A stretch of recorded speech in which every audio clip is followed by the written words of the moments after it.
Hello, everyone. Welcome to PC Error Detective.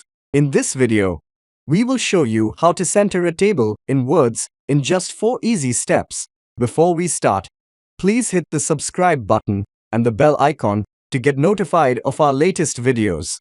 Now, let's begin. Step 1. Right-click on the table that you want to center. A menu will pop up with different options. This is called the context menu. Step 2.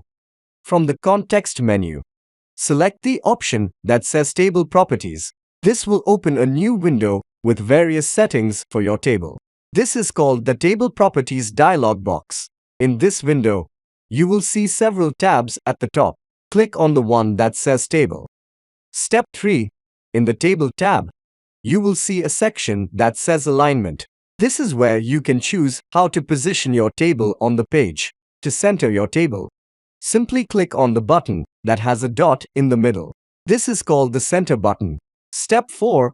After clicking on the center button, you will see that your table is now centered on the page. To apply the changes and close the window, click on the button that says Close. This is called the Close button. And that's it. Thank you for watching, and we will see you in the next video.